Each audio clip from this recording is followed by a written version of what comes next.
갈라디아서에 보면요, 바울이 대선배 베드로를 책망하는 일이 있습니다.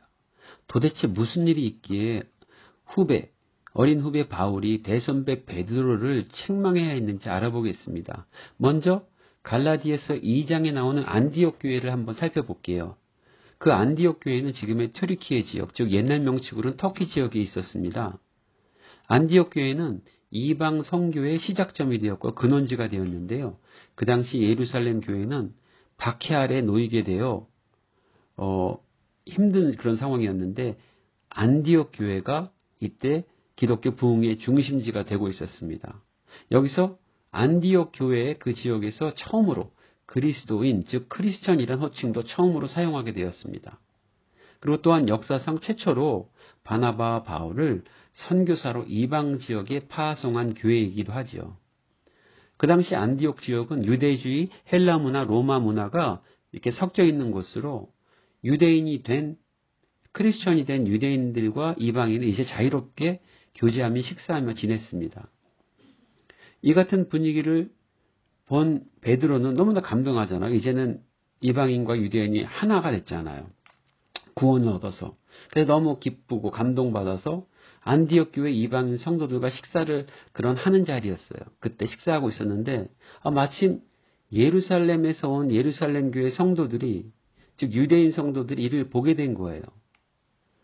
아무 문제 없잖아요. 이제는 예수님 안에서 유대인과 이방인들이 같이 주를 믿는 크리스천이기 때문에 함께 식사해도 문제가 없는데 이때 베드로가 이상한 행동을 합니다. 마치 뭔가 잘못해서 들킨 것처럼 비겁하게 도망치듯 그 식사 자리를 떠났어요. 왜 그랬을까요? 왜 베드로는 이렇게 도망치듯 식사 자리를 떠났을까요? 베드로의 행동은 다분히 율법적인 태도였습니다. 율법적으로 유대인은 이방인들과 함께 식사를 할 수 없거든요. 이방인들 집에도 못 가고요. 근데 베드로의 이런 행동은요, 결과적으로 율법을 지켜야 된다는 것을 보여준 것입니다. 특히 예루살렘에서 온 유대인 성도들이 지켜보니까 갑자기 율법주의자처럼, 아니야, 나는 지금 이방인들이랑 식사하고 있는데 이렇게 하면 안 되지, 이런 식으로 도망치듯 떠난 거죠. 즉 율법주의자처럼 행동한 것입니다. 그 당시 유대인 율법주의자들은요, 예수만 믿는다고 구원이 없다. 예수 믿는 믿음과 함께 할례도 받아야 되고 율법도 지켜야지만이 구원을 받는다고 강력히 주장하는 그런 사람들이 있어서 그 초대교회에 막 혼란이 일어났거든요. 그런 상황에 베드로의 이런 행동이, 율법적인 행동이 더 혼란을 초래한 거죠. 갈라디아 3장 11절. 율법을 통해서는 그 누구도 구원에 이르지 못하고 의롭다함을 얻지 못하며 의인은 오직 믿음으로 말미암아 구원에 이른다는 복음의 진리를 베드로는 순간적인 율법주의적인 행동으로 인해 분란을 일으킨 것이죠. 그래서 바울이 격분한 것입니다. 화가 난 것이죠. 왜냐하면 순수한 복음이 흔들리게 만들었으니까. 베드로의 외식적인 그런 행동 때문에. 그래서 복음의 진리를 바로잡기 위해 대선배이자 초대교회 수장인 베드로 선배를 감히 책망하였던 것입니다. 복음을 위해서 나선 거죠, 바울이.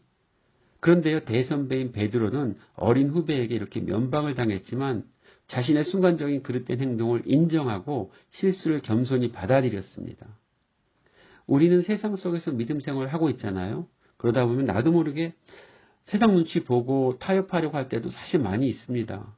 그러나 바울처럼 순수한 복음의 진리를 따라 살며 혹시라도 베드로처럼 실수를 하게 된다면 겸손하게 고백하며 주님께 나와 주님을 의탁하며 믿음 생활하는 우리 모두가 되기를 예수님 이름으로 기도하며 원하며 바랍니다. 여러분, 우리 바울의 순수한 믿음, 갈라디아서 3장 11절 말씀, 오직 믿음으로 말미암아 구원에 이른다는 복음의 진리, 다른 그 어떤 것으로도 구원에 이를 수는 없는 거죠.